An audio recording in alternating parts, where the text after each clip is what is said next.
Halo teman-teman, kali ini saya Nisita Wardani akan menjelaskan terkait dengan International Public Sector Accounting Standard. Nah, di dalam bagian ini ada 4 hal yang akan kita pelajari. Yang pertama, terkait dengan tujuan diterapkan adanya sebuah standar untuk di organisasi sektor publik, khususnya untuk internasional. Lalu kemudian yang kedua, kaitannya dengan penyusunan atau Dewan Penyusun Standar IPSAS tersebut. Dan yang ketiga, ada kaitannya dengan standar yang diatur di dalam pernyataan di IPSAS, apa saja yang diatur dan mana yang tidak diatur.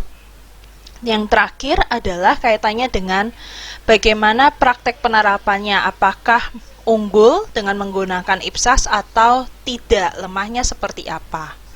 Nah, kita masuk yang ke bagian pertama. Di bagian pertama ini, IPSAS itu merupakan sebuah standar yang dimiliki oleh bagian di public sector atau di bagian akuntansi sektor publik untuk di internasional. Jadi, IPSAS sendiri singkatan dari International Public Sector Accounting Standard. Nah, tujuannya kenapa kok dibuat sebuah standar untuk public sector accounting secara internasional? Tujuannya adalah untuk memperbaiki pelaporan keuangan di dalam sektor publik di seluruh dunia dengan menggunakan IPSAS itu sendiri. Nah, IPSAS ini dibuat menggunakan base-nya adalah accrual base, atau dengan kata lain, pencatatan yang dilakukan berdasarkan dari terjadinya. Dan di sini diharapkan IPSAS yang dibuat bisa digunakan oleh seluruh government maupun public sector entity di seluruh dunia. Jadi seluruh negara diharapkan menerapkan menggunakan IPSAS ini dalam penerapannya ketika berhubungan untuk membuat standar akuntansi atau penerapan dalam standar akuntansi keuangan di sektor publik. Nah, oleh karena itu, ruang lingkup di dalam standar IPSAS ini yaitu dari segi pemakai laporan keuangannya, ini sebenarnya pemakai laporan keuangannya bisa masyarakat gitu ya, secara lebih luas, atau lembaga-lembaga lain yang khusus untuk membantu dalam pemberian informasi laporan keuangan yang diberikan oleh lembaga seperti government, public sector security fund, lalu ada lembaga organisasi government khususnya untuk di internasional, atau agensi atau dewan atau program lainnya yang dimiliki oleh pemerintah. Nah, ketika mereka membuat laporan keuangan, tujuannya itu diberikan untuk tentunya sebagai akuntabilitas dan pengambilan keputusan. Jadi, mengapa sih pemerintah di suatu negara tertentu atau di lembaga publik lainnya perlu membuat yang namanya laporan keuangan? Karena mereka memiliki dana atau sumber dana yang berasal dari masyarakatnya, atau di dalam IPSAS itu disebut dengan istilahnya adalah citizen-nya, di mana mereka mendapatkan dana tersebut dari pajak, dan pajak ini digunakan untuk membantu masyarakat dalam hal pemenuhan kebutuhan, misalnya dalam hal pelayanan atau penyampaian produk dan jasa.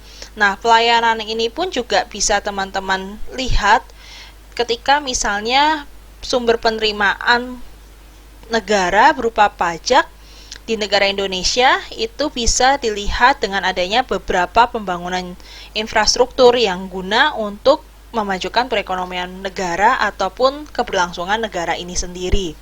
Nah, sama halnya di negara lain pun juga sama. Ketika masyarakat membayar pajak dan pemerintah pun ketika menerima pajak tersebut juga harus melaporkan apa saja yang pernah dibuat dan gunanya untuk masyarakat itu apa. Oleh karena itu, lembaga penyusun untuk IPSAS sendiri ini adalah International Public Sector Accounting Standard Board. Dengan kata lain, IPSAS ini dibuat oleh lembaga dalam bentuk dewan standar khusus untuk IPSAS. Nah, IPSAS ini sebenarnya bernaung di bagian IFAC, yaitu International Federation of Accountants, yang berisi beberapa topik atau beberapa hal yang diatur di dalam IFAC. Jadi, public sector ini merupakan bagian dari International Federation of Accountants. Yang pertama ada compliance, lalu kemudian education, ethics, financial and management accounting, lalu kemudian ada information technology, lalu selanjutnya ada international auditing practice, dan yang terakhir adalah public sector. Jadi, public sector ini menyumbangkan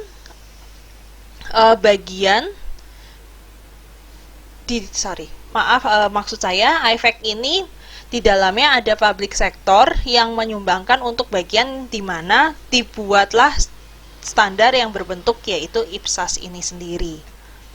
Nah, public sector committee ini kenapa sih dibuat?